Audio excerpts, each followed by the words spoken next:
Hey gang, Stephen Marshall, KYLandlordlaw.com, back with another update for you. I've been seeing some polling, I think from ABC News, that said at present around 1/2 of Americans have either lost their job or have been laid off. And beyond that, another 1/3 have suffered some reduction in income. So bottom line is there's over 70% of people out there, if the polling's right, that have less money now than they're used to having. So that's going to create some significant problems in the days and weeks and months ahead. We got an update a few days ago that the courts in Kentucky have extended their closure. If you'll recall, the original deadline was that the courts were going to be closed through April the 10th, but a new order came out a couple of days ago extending that deadline through April the 24th. So the earliest that the courts will open back up for non-emergency proceedings is April the 27th. Now, on top of that, we have the governor's most recent executive order that has suspended evictions in Kentucky until he lifts the state of emergency.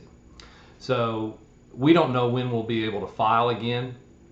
I'm hopeful that the governor's executive order ends up getting replaced or modified, at least to some degree. But my advice to you right now is don't send any evictions in for filing, and don't send any termination notices over the next few weeks. We know that no evictions will be able to be filed until April 27th at the earliest. So there's no sense sending out 7-day notices, or depending on where you are, maybe 30-day notices, whatever the termination notice for non-payment of rent is in your area. Don't send those out for a while. Right now is the time to try to work with your tenants, try to get some money to be paid where there is money to be paid, and then work with your tenants to deal with issues as they develop. We did get some good news, with at least partial good news, with the passage of the CARES Act by Congress. That has authorized rebates based on gross income for people under $75,000, rebates of up to $1,200 per individual, $2,400 for a married couple, with an additional $500 available for each child. So we don't know when that money is going to hit people's pockets. They don't need to do anything to apply. It's going to be based on 2019 or 2018 tax returns. But we don't know when that money is going to be coming in. But we do know it's coming, which means there's going to be some money there to get rent paid. I'm seeing lots of folks that are trying to figure out what they're going to do come April 1st on both sides, whether it's landlords or tenants. People on Twitter are calling April 1st Rentpocalypse. I actually think May the 1st is going to be much worse than April the 1st, but April the 1st is our first deadline. And so as you're figuring out how you're going to work with tenants, there's a few questions that you need to consider, and I want to run through those and give you kind of my take on and my advice on what you may want to think about doing. The first thing that everybody's going to think about is what kind of relief you're going to offer to your tenants. You can choose to waive the rent entirely. You can reduce the rent, and if so, by how much. You can waive late fees. You can defer the payment date, push it back until later in the month. Or you may choose to do something altogether, but those are kind of the big things that people are talking around right now, and that's the first decision you've got to make. What kind of relief are you going to offer? And I don't have any clear advice on this one, because like I've said in previous videos, this crisis is going to affect us all in different ways. You guys are not all in the same situation. And so your options for being able to absorb reduced payment or waive payment are different, and you've got to figure that out for yourself. One thing that I am recommending to everyone is waiving late fees. There are going to be very, very few people that can pay rent in full and on time on April 1st. So imposing late fees is just not going to be a good idea. The NAA, the National Apartment Association, has put out a document that is a notice to send to your tenants that late fees are going to be waived for all residents. It does not require them to sign it. It just requires manager's signature and requires that you fill in the dates for which it's effective. So if you're a member of the NAA, you can use that form. I'd be glad to help you with the form as well. And that seems like a good option and something that everybody ought to do.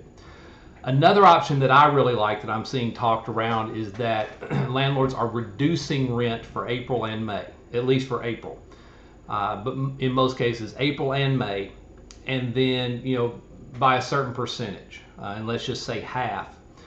And then the balance of that is not paid for April and May is deferred and is going to be spread out over the next several months, June, July, August, perhaps over the remainder of the lease. And what some are even doing is for each month that rent is deferred, another month is added to the lease term to help make that up. And you've got lots of options in doing that. But that's something that I really like because we know that people don't have as much income as they had, but we also know that this stimulus money is coming in, so they should be able to pay something, even if their income has been completely lost, of that $1,200 that most tenants are going to be eligible for. They should be able to pay some portion of the monthly rent. So that's the first question, is what type of relief are you going to offer? The second question is, for how long? Is it going to be for April? Is it going to be for April and May? Is it going to be for April, May, and June?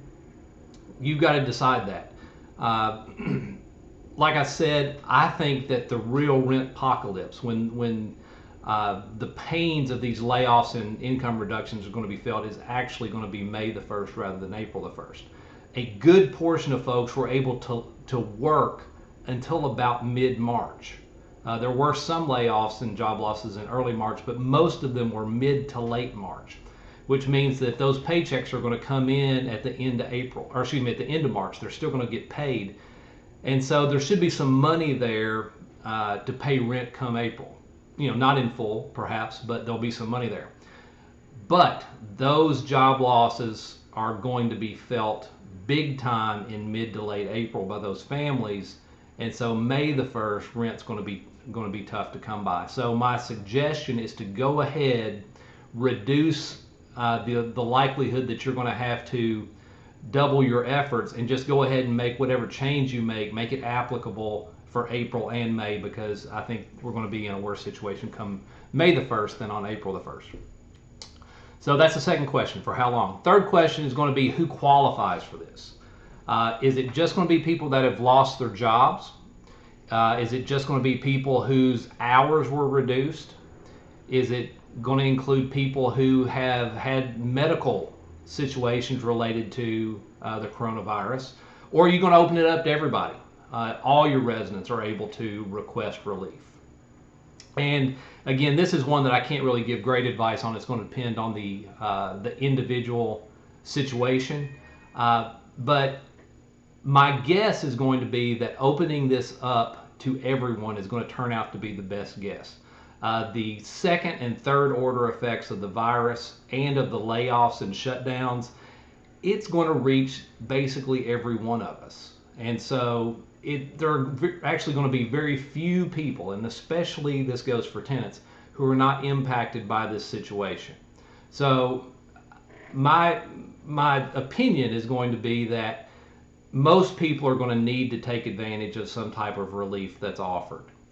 Again, make up your own mind based upon the demographics of your tenants, whether who you're going to open this up to. But my guess is that everyone's going to be affected, and everyone's going to need some type of relief. So, handle that as you will, but my guess is it probably needs to be opened up to everyone. The fourth question you're going to have to consider is, and it goes right along with this, is are you going to require verification? If you set some type of parameters where the people who can request relief must have suffered a job loss, or must have had their hours reduced, or their income reduced, or had a medical emergency, are you going to require verification of that, or are you just going to take the tenant at their word? This is going to be a very tricky area.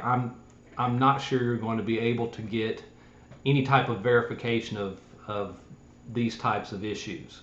You may be able to get a letter from an employer. Medical professionals are not going to be able to respond to this stuff. They are incredibly busy as it is. They're not going to be able to deal with providing verification on a housing issue. They just are not going to have the time. Checking pay stubs and things like that is not going to be very accurate because, as I mentioned earlier, some people were working a good bit into March, but then they've suffered losses since then. For people who are self-employed, it's going to be hard to verify their losses. In general, there's that old saying, it's hard to prove a negative. It's hard to prove that something doesn't exist, so it's going to be hard to prove a lack of income. So if you want to spend employee time trying to chase these things down and verify them, certainly feel free to do that. I just think that's going to be fairly difficult, and I'm not sure it's going to be a good use of your time. At most, I think I would request a verification from an employer that someone's lost their job or had their pay or hours reduced. So those are kind of the 4 questions you need to consider. What type of relief are you going to offer? For how long is the relief going to last? To who is eligible for the relief? And what kind of verification you're going to require if you restrict who's eligible for the relief? So those 4 questions. And then whatever you decide, get it in writing. Okay, nearly every lease, if it's a decent lease at all, has a clause in it that says any modification to the terms of the lease has to be in writing and has to be signed by the parties.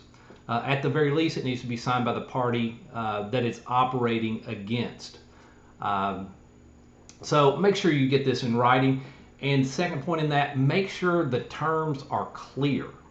Okay, there's that old principle of contract interpretation that any ambiguity in a contract is going to be interpreted against the party who drafted it. The theory is that they had the opportunity to make the terms clear, and if the terms were not clear, then it's going to be construed against them. So you do not want this to be later on your word versus the tenant's as to the terms of this agreement, and you do not want there to be any argument over the terms. You want them to be clearly set out in the document. So get it in writing, make the terms clear. And then finally, I always like to end these when I can with a word of encouragement. We are hitting 2 or 3 weeks of quarantine and self-isolation. The newness of it is wearing off, right? We're tired of being cooped up. Our kids are getting bored. They miss their friends. We miss our friends. We just want to be able to get life back to normal. We want to be able to go wherever we want. We want to be able to go out to eat. We want to be able to hang out. We want to go to our kids' ball games. We want all that stuff to start again, and we're really starting to miss it now. Here's the reality. This thing is not over, and it's probably not close to over. We're going to look back, and isolation is going to have taken up a good chunk of our time in 2020. And what we don't want to happen is to have spent that time miserable just waiting for it to be over. And so if you find yourself waking up every day and moping around and saying, when's this going to be over? I just want it to be over. You're going to have wasted a good chunk of this year. And folks, we don't get enough years here to waste any of them. So my encouragement and my advice is cherish these days. If your lifestyle has gotten more relaxed, appreciate that. We rush too much as it is. It's nice for things to slow down for a bit. Enjoy it, because things will crank back up again. This is going to pass, and life is going to hit the ground running 1,000 miles an hour. And we're going to start being stressed all over again about a different set of things. So enjoy the relaxed pace. Enjoy catching up on your rest. Enjoy having more time to exercise. Enjoy having more time with your kids. Create memories that you're always going to remember, that you're going to be able to look back on this time of being isolated and doing things that you may never have the chance to do again once life picks up its normal pace. So enjoy these days. I'm sure this thing will continue to develop. and you can be sure that I'll be here to update you as it does. If you need help drafting any of these documents that I've talked about, I'll be glad to help you for a small fee, of course. As I mentioned, our offices are closed to in-person traffic. Our phone lines are not taking outside calls. So shoot me an email, smarshall@trippleslaw.com, or give me a call on my cell phone. Appreciate you guys tuning in. I hope you're all doing well, and I look forward to seeing you soon.